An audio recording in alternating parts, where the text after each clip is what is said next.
Everyone, my name is doctor Shivani Jadhav.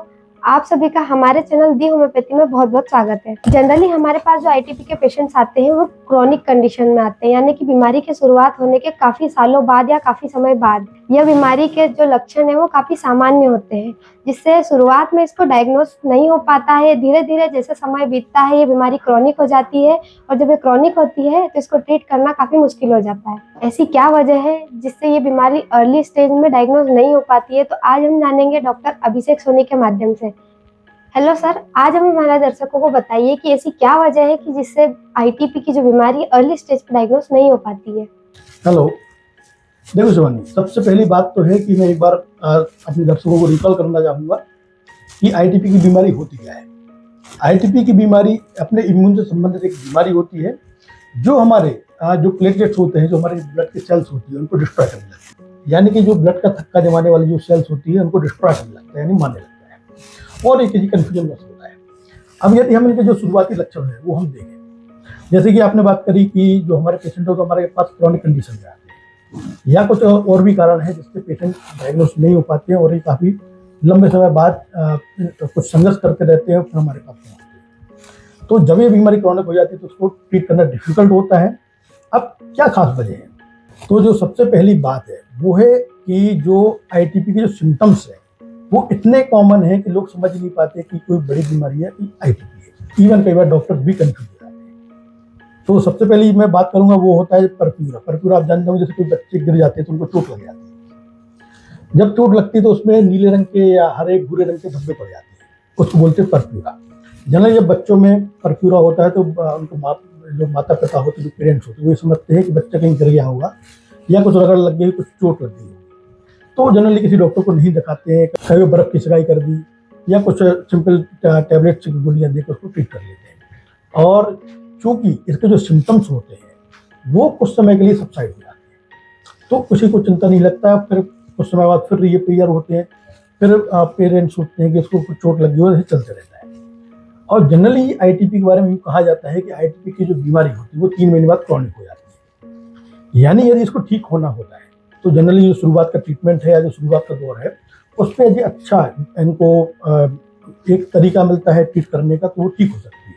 पर जब ये क्रॉनिक हो जाती है तो ट्रीट करना डिफिकल्ट हो जाता है।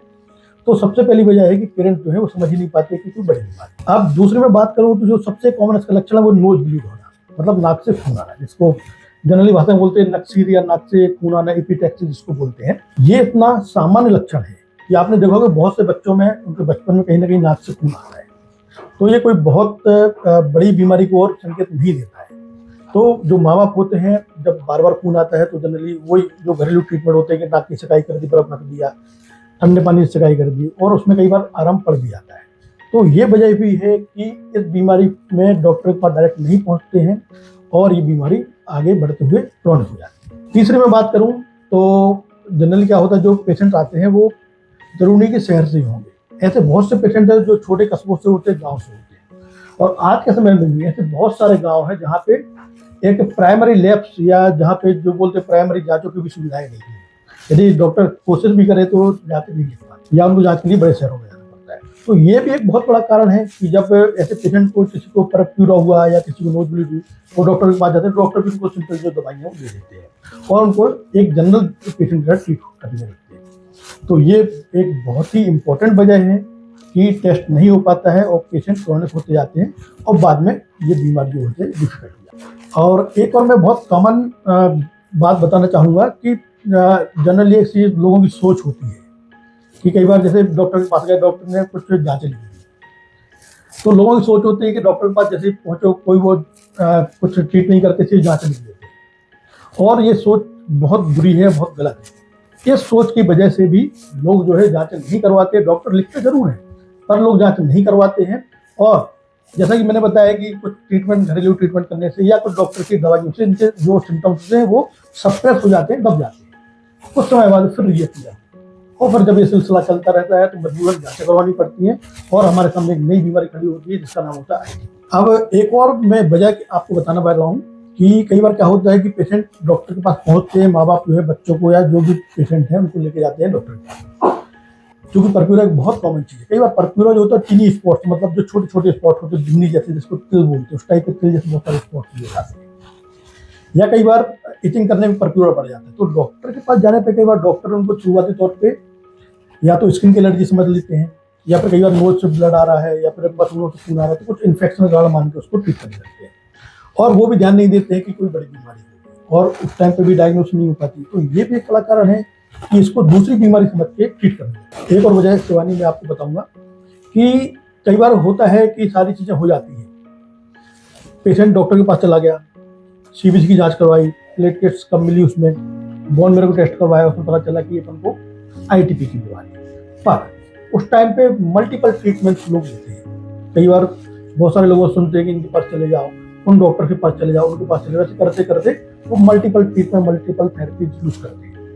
पर यहाँ पे कहीं भी कोई ऐसी थेरेपी नहीं मिलती जो सिस्टम को ठीक कर पाती है। मैं जैसे बात करूँ कि होम्योपैथी एक ऐसा सिस्टम है जो कि प्लेटलेट्स को बूस्ट नहीं करता है, प्लेटलेट्स नहीं बढ़ाता है। पर ये जो प्लेटलेट्स का जो सिस्टम है, जो अपना इम्यून सिस्टम है जो गड़बड़ करता है, उसको ट्रीट करता है, उसको ठीक करता है। और यदि होम्योपैथी आपके सिस्टम को ठीक करती है तो आप मान के चलिए कि आईटीपी की बीमारी ठीक हो जाती है।